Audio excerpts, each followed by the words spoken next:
혹은 참 믿음이 되려면, 그러면 믿음 가운데는 참 믿음이 아닌 것이 있다는 거죠. 거짓 믿음, 가짜 믿음, 마귀의 믿음이 있을 수 있어요. 과연 참 믿음이 되려면 어떤 믿음이어야 하는가?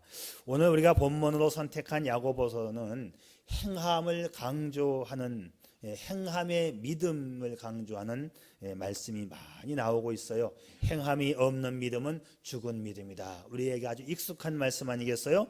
오늘 본문 가운데에도요, 이와 비슷한 말씀이 참 많이 나오고 있습니다. 네, 믿음이 있노라 하고 행함이 없으면 무슨 유익이 있으리요? 행함으로 내 믿음을 내게 보이리라. 허탄한 사람아, 행함이 없는 믿음이 헛것인 줄을 알지 못하느냐. 또 있어요. 행함으로 믿음이 온전하게 되었느니라. 행함으로 의롭다 하심을 받은 것이 아니냐. 영혼 없는 몸이 죽은 것 같이 행함이 없는 믿음은 죽은 것이니라. 오늘 성경 말씀은 구구절절히 믿음과 행함을 강조하여 말씀하고 있어요. 그런데 오늘은 이 믿음과 행함의 관계를 좀 더 구체적으로 다루어 보려고 합니다. 무엇을 어떻게 하여야 참 믿음이 되느냐?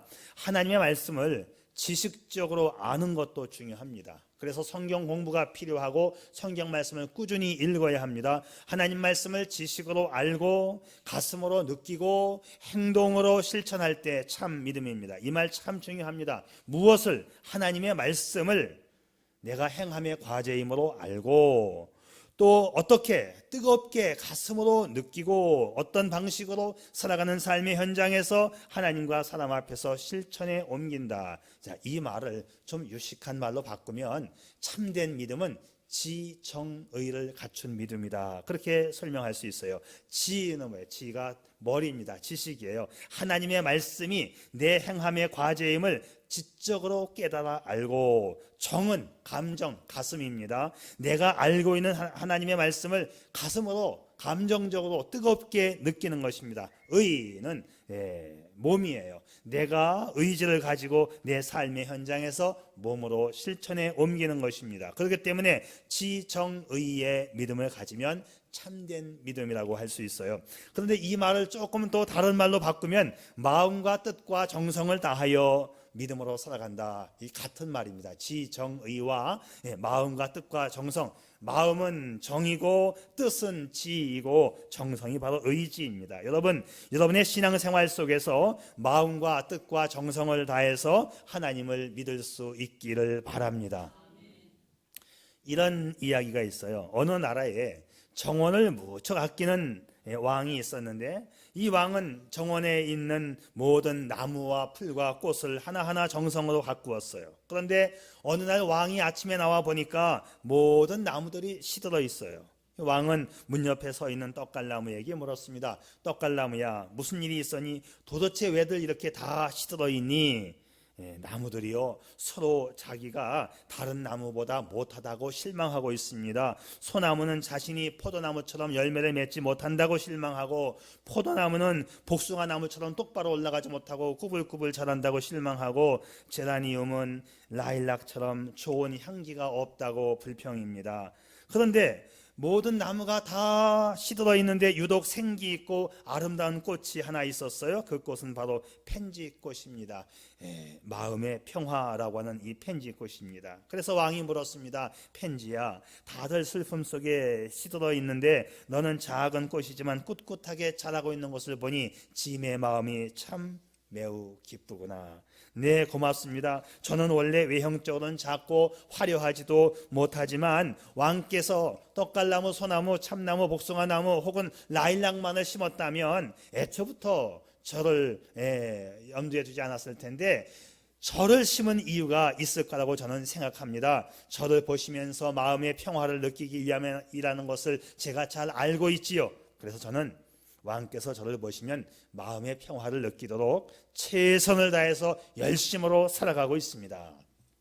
자, 이 펜지꽃은 자기가 왜 존재하는지를 알았고, 사람들이 자기를 보면서 마음의 평화를 느낄 때 자기도 마음의 평화를 느끼고 기뻤습니다. 그래서 펜지는 자신의 사명을 위해서 열심히 살았습니다. 다시 정리하면 편지는 자기의 역할을 알았습니다. 자기의 역할을 감당하면 마음의 평화를 느끼는 것도 알았습니다. 그래서 그는 열심히 살아갔습니다. 이렇게 알고 느끼고 행하는 것이 중요해요. 이 알고 느끼고 행하는 믿음이 바로 지정의의 믿음이고 마음과 뜻과 정성을 다하는 믿음입니다.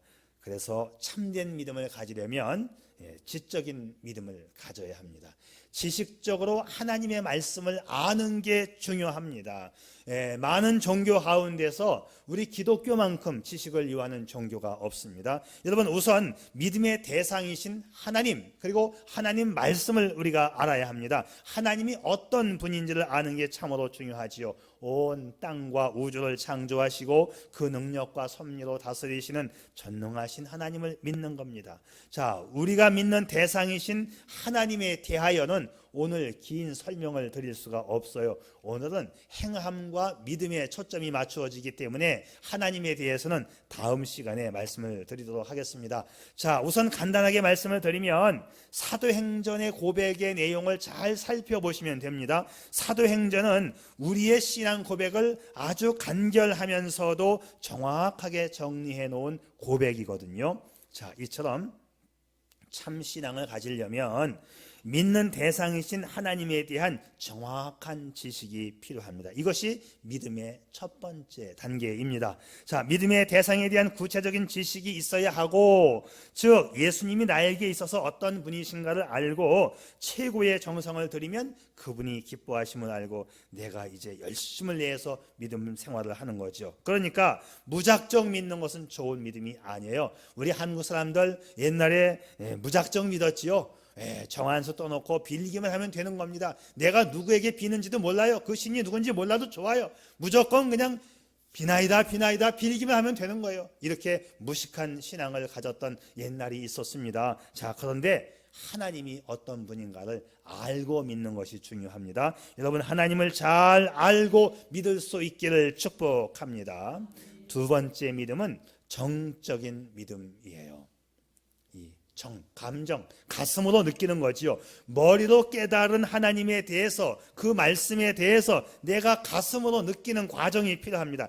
가슴으로 느낄 때 깊이 있게 하나님을 느끼고 하나님을 만날 수 있기 때문에 지식으로만 아는 것보다도 가슴으로 아는 것이, 가슴으로 느끼는 것이 참 중요해요. 하나님 하기만 하면 가슴이 찡할 정도로 하나님을 알아야 합니다.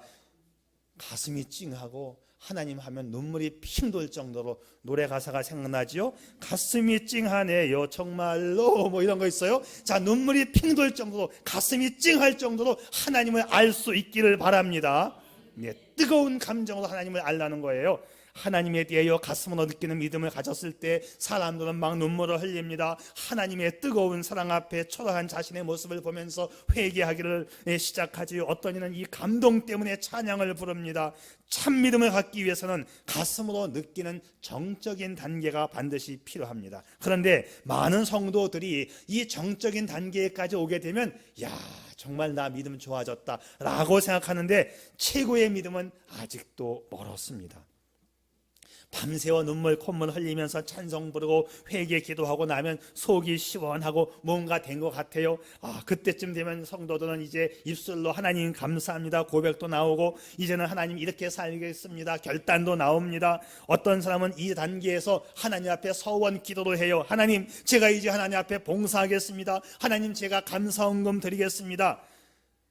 자, 이 정도가 되면 자신의 믿음에 이제 열매가 맺혀지는 것처럼 보여지지만 아직도 참 믿음은 아닙니다. 왜? 믿음의 마지막 단계인 행함이 없기 때문에 그래요. 여러분, 착각하지 마세요. 머리로 깨닫고 가슴으로 느끼고 결단과 고백까지 했지만 행함이 없으면 아직까지 이루어진 것은 아무것도 없습니다.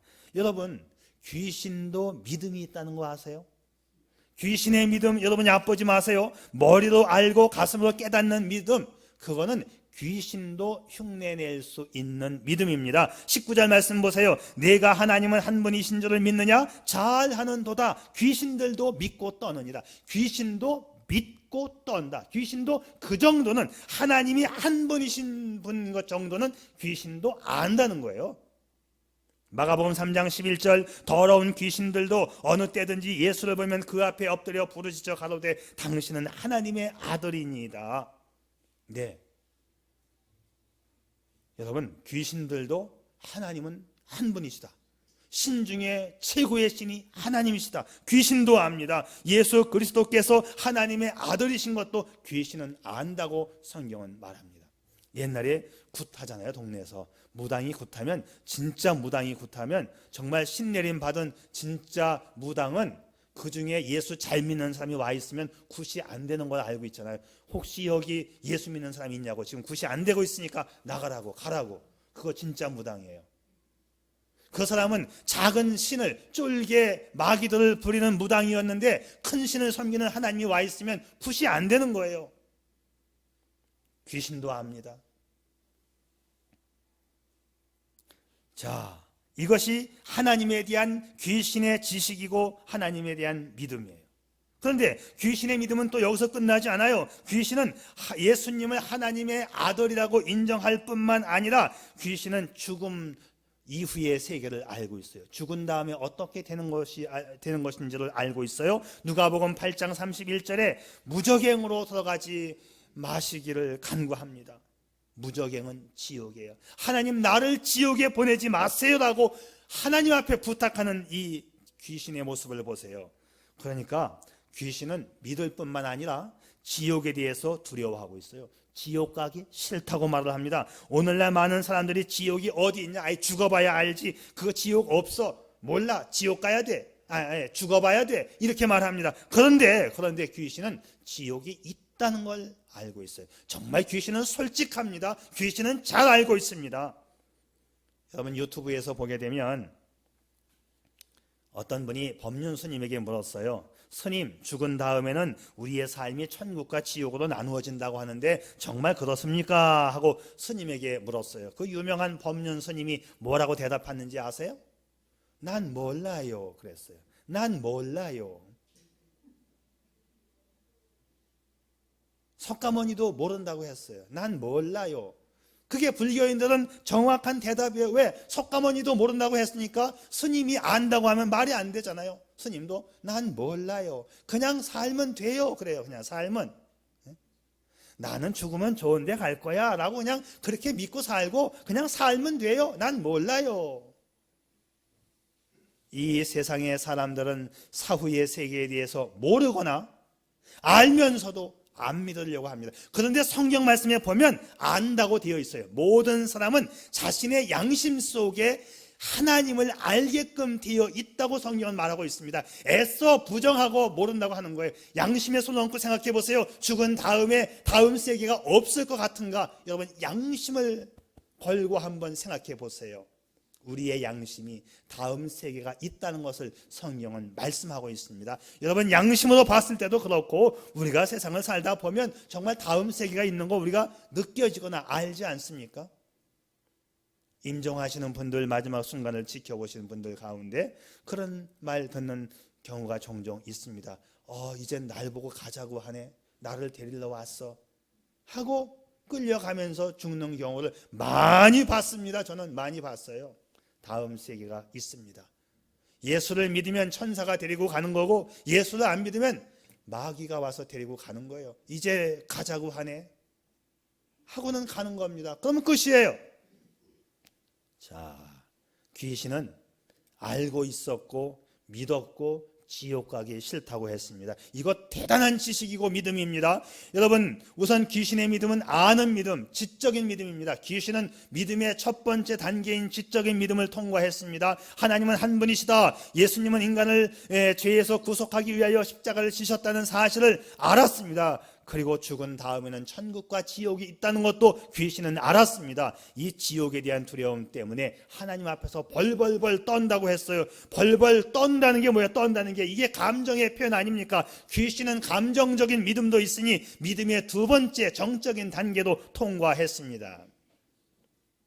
이왕 나온 김에 귀신의 믿음에 대해서 좀 더 생각하지요. 요즘 자유주의 신학교 교수나 목사들은 하나님은 많은 신들 가운데 하나다, 하나님만 믿어갖고 뭐 예수 구원 받는 게 아니고 아무렇거나 열심히 믿으면 다 구원받는다라고 말하는 그런 목사들이 이 세상에 얼마나 많습니까? 제가 늘 말하지만 자유주의 신학교나 자유주의 교수나 그 목사들은 다 그렇게 지금 믿고 있어요. 우리나라의 절반이 넘는다 그랬잖아요. 우리나라의 절반이 넘는 신학교 교수들이 자유주의 신학을 지금 배우고 있다 이 말이에요. 그들은 하나님도 많은 신들 중에 하나라고 가르치고 있어요. 틸릭, 폴 틸릭, 미국 신학자인데 그 사람은 자유주의 신학자예요. 그 사람은 나도 그리스도가 될 수 있다, 모두가 다 그리스도라고 가르칩니다. 영어에서 그리스도를 쓸 때는 대문자로 써야 돼요. 왜? 유일하신 그리스도이시기 때문에, 크라이스트. 그런데 틸릭의 책을 보게 되면 소문자 크라이스트라고 썼습니다. 이거는 많은 그리스도 중에 한 그리스도라는 이야기예요. 말도 안 되는 얘기입니다. 이렇게 가르친 지가 벌써 오래되었고 이런 배움을 배워와서 가르치는 교수들이 우리나라의 절반이 넘는 거예요. 절반이. 유튜브를 보고 나한테 덤벼들 교수들 다 와요. 이거 방송에 나가니까 교수들 오십시오. 우리나라의 절반이 넘는 교수들 자유주의 신학교에서 배우고 와서 그렇게 가르칩니다. 교회에서는 이렇게 또 설교를 못해요. 왜? 성도들은 보수거든요. 그러나 교수들이 암암리에 가르칩니다.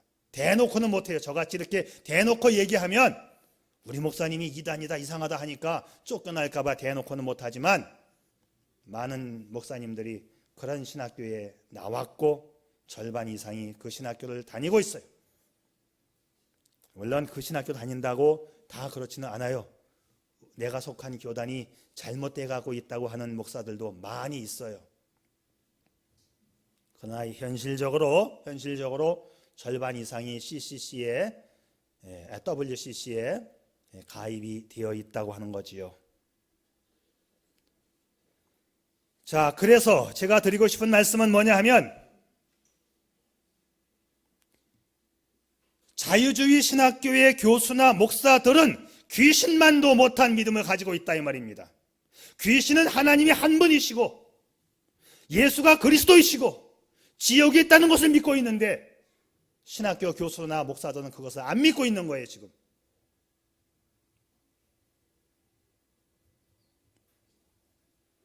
여러분, 귀신은 자유주의 신학자보다 정확하게 신학을 알고 있습니다.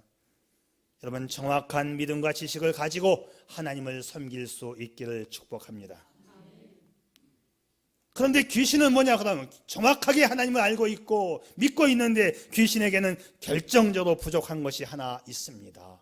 그게 뭐냐면 그것은 하나님을 신뢰하여 믿는 행동적 결단이 없었고 그 하나님을 나의 주님으로 삼지 않았다는 것입니다. 참 믿음은 머리로 알고 가슴으로 느끼고 행함으로 주님을 영접하고 실천에 옮기는 신앙이 반드시 필요합니다. 이걸 가리켜 지정의의 신앙이요 마음과 뜻과 정성을 다하여 믿는 전인적인 신앙이라고 하는 것입니다. 하나님에 대하여 아는 지식만의 신앙도 안 되고 마음으로 뜨겁게 느끼고 있다고 참 믿음이 아닙니다. 지식과 감정, 그리고 중요한 것은 외적인 결단과 행동, 의지적인 결단이 필요합니다. 이것이 참 믿음입니다. 우리가 전도하다 보면 간혹 이런 분들을 만납니다. 저는 교회는 안 나가지만 제가 마음으로 믿고 있으니 걱정하지 마십시오. 이거 가짜 믿음인 거 아시죠? 믿으면 교회에 나와야 행동으로 옮겨야 믿음입니다. 오늘 우리의 믿음이 지식과 감정에 머무르는 믿음이지는 않는가요? 믿음에 있어서 또 한 가지 중요한 것은 의지적인 결단입니다. 예수님이 하나님의 아들이며 우리의 구세주이신 것을 알았으면 이제 그분을 우리의 구세주와 주님으로 모셔드리는 믿음의 결단과 행위가 있어야 하는 것입니다. 그래서 마지막으로 중요한 것은 의지적 신앙입니다. 우리의 신앙은 깨닫고 느끼고 행함으로 그 신앙의 열매를 맺습니다. 22절 말씀 보면 행함으로 믿음이 온전하게 된다. 온전하게 된다는 말을 완전이라고 해석하지 말고 성숙해진다로 해석하는 것이 더 좋겠습니다. 왜냐하면 우리의 믿음이 완전해질 수는 없어요. 우리의 행위가 우리의 삶을 완전하게 할 수는 없지만 성숙하게는 가능합니다. 자, 주님께서 우리에게 기대하시는 것은 우리의 삶이 성숙해지는 것입니다. 믿음을 통하여. 그러니까 믿음의 행위는 우리의 삶을 포함하여 어떤 것을 이루기 위한 아주 중요한 과정입니다. 자, 믿음이 없이는 아무것도 안 됩니다. 믿음을 통하여 우리의 삶이 성숙해져 갑니다. 그런데 사람들은 이 과정보다도 결과를 중요시 여겨요. 그래서 결과가 뭔데? 어떻게 됐는데? 빨리 결론만 얘기해. 자꾸 성질 급한 우리 한국 사람들 결론 이야기하는데, 여러분, 결론보다도 과정에 충실할 수 있기를 바랍니다. 철저하게 과정을 지키면 결과는 자동으로 나타나는 거예요. 이 과정이 뭐예요? 과정이 믿음입니다. 믿음으로 살면 결과는 되는 것입니다. 여러분, 믿음을 가지면 그 행함의 과정을 거치면 반드시 우리 삶에 성숙을 가져오는 것이죠. 씨앗을 심고 잘 물주고 거름주고 이 과정을 거치면 열매는 자동으로 하나님께서 맺게 해 주시는 것과 똑같습니다. 자, 그래서 성경은 결과를 말하기 전에 과정의 성실함과 행함의 진실성을 말씀하고 있습니다. 우리가 말씀을 따라 성실과 진실함으로 행하면 그 결과는 하나님께서 만들어 주시는 것임을 믿으시기를 바랍니다. 그래서 하루하루 살아가는 말씀의 실천적 삶이 중요해요. 오늘 14절, 만일 사람이 믿음이 있노라 하고 행함이 없으면 무슨 유익이 있으리요? 그 믿음이 능히 자기를 구원하겠느냐. 극단적으로 말해서 행함이 없는 믿음은 믿음도 아니라는 것입니다. 믿음이 행함이라고 하는 이 짝을 만날 때에 비로소 온전해지고 구원에 이르게 된다는 말씀이에요. 자, 그런데 다른 성경에서는 행함으로 구원받는 게 아니라고 되어 있는데 오늘 여기서는 행함으로 구원받는다고 되어 있어서 다른 말씀과 로마서의 말씀과 상충되는 부분이 바로 이 부분인데, 이걸 설명하려면 또 1시간을 설명해야 되기 때문에 다음번에 이 부분은 또 제가 설명을 해드리고, 오늘은 믿음에서 행함을 지금 강조하고 있다, 그렇게 일단 받아들이고 넘어가시면 되겠습니다. 자, 그래서 믿음은 반드시 행함이라고 하는 이 짝과 일체를 이루는 것입니다. 아마도 야고보 사도 당시 때에는 믿음이 좋은 척하면서 말만 떠벌리는 행동이 없는 사람들이 많이 있었던 것 같아요. 그래서 이제 15절과 16절에서 이렇게 말합니다.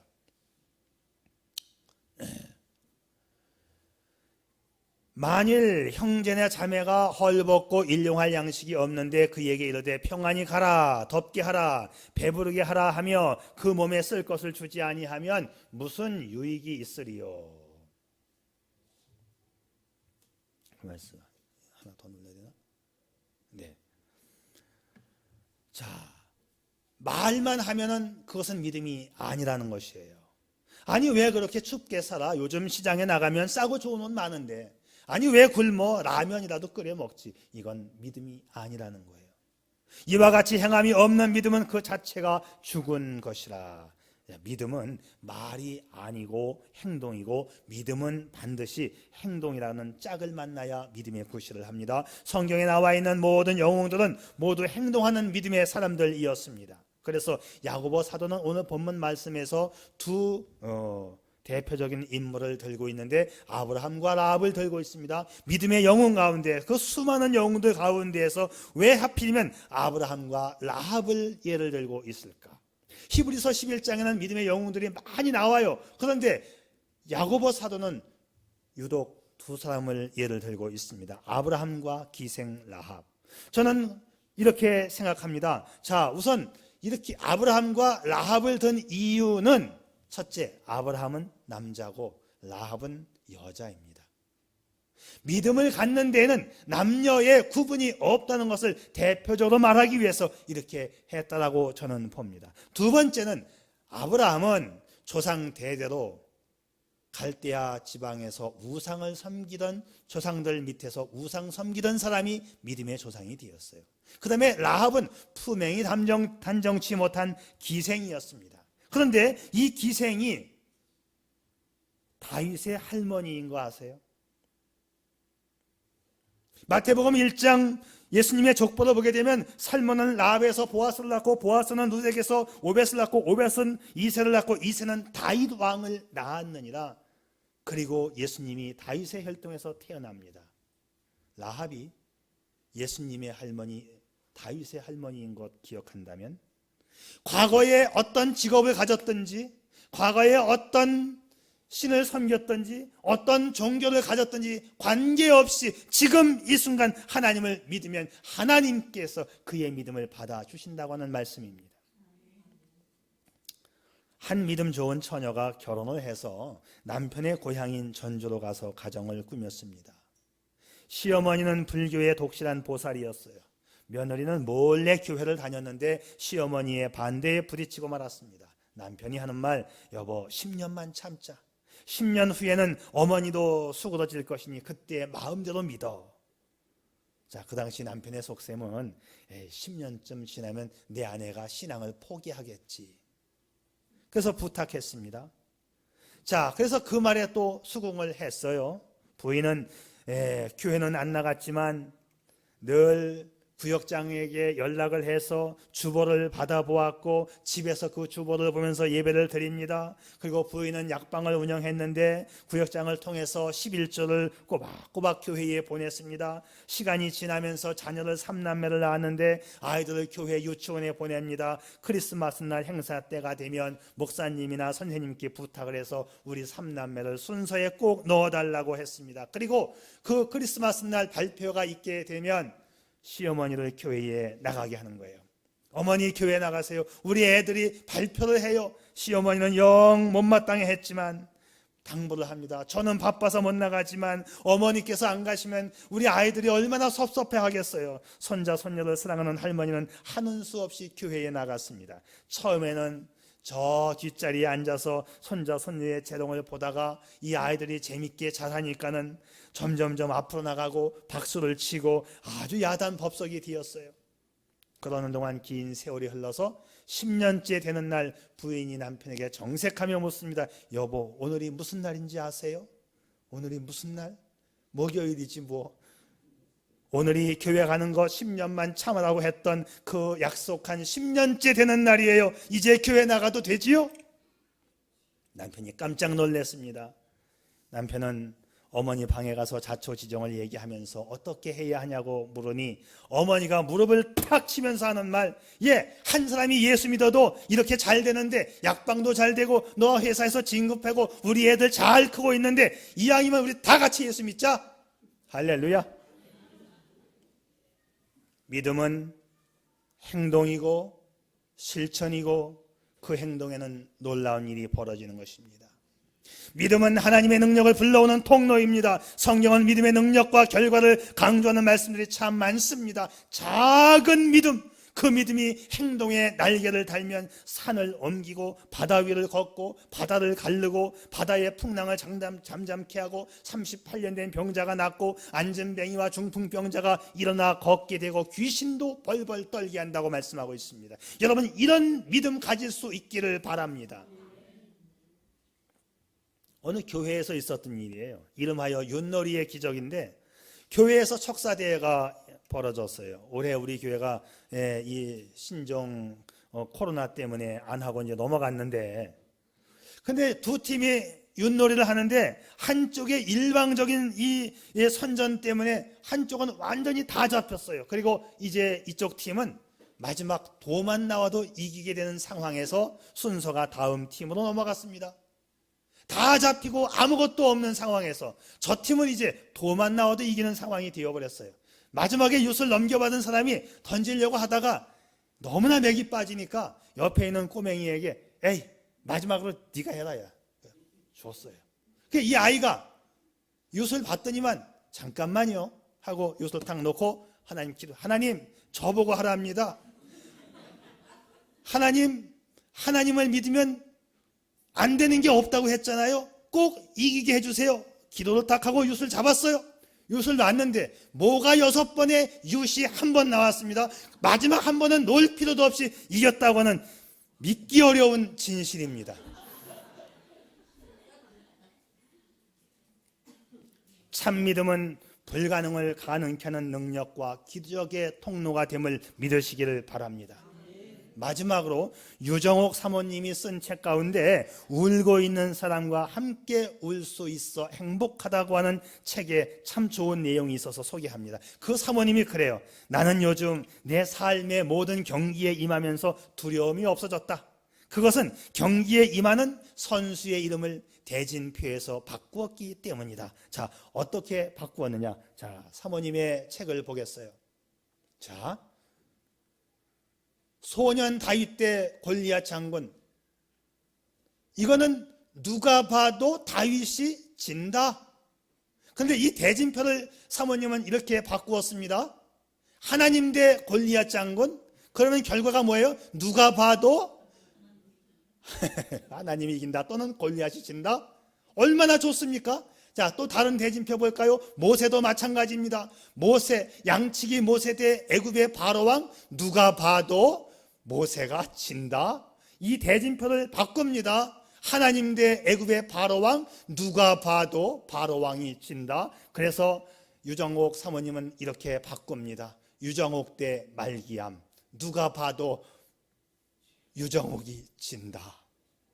근데 바꿉니다. 하나님 대 말기암, 누가 봐도 말기암이 진다. 할렐루야. 여러분, 여러분의 이름도 이렇게 바꿀 수 있기를 바랍니다. 여러분의 이름 대 내 자신의 문제를 놓고 보십시오. 내가 내 문제 해결하려고 하면 이길 수도 있고 질 수도 있고 고생만 엄청나게 합니다. 그런데 바꾸십시오. 하나님 대 내 자신의 문제, 누가 봐도 하나님이 이긴다. 할렐루야. 자, 우리가 세상을 살다 보면 자신의 힘으로는 어쩔 도리가 없는 일들이 너무나 많이 찾아옵니다. 그때 우리 삶의 대진표를 바꾸시기 바랍니다. 내가 싸우는 것이 아니라 하나님께서 싸우시도록 대진표의 이름을 바꾸고 믿음으로 나아가는 것입니다. 믿음은 하나님의 능력을 내 삶에 연결시키는 통로입니다. 내가 하면 지지만 하나님이 하시면 이기고 고침받고 해결되고 형통케 되어서 참된 복을 누리게 되는 것이지요. 자, 여러분, 이제 하나님에 대하여 머리로 알고 가슴으로 느끼고 행동으로 실천하는 참 믿음을 통하여 복된 삶을 살아가는 여러분 되시기를 축복합니다. 네, 기도하시겠습니다.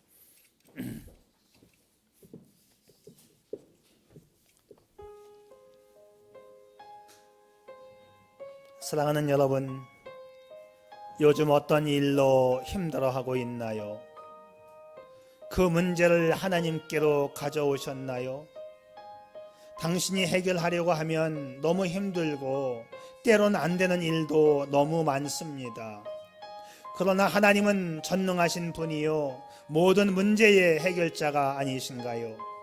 당신의 죄 문제를 해결하시고 영원한 생명을 허락하신 분이 우리의 주님이시라면 당신이 지금 삶의 현장에서 신음하며 아파하는 문제도 주님은 능히 하실 수 있습니다.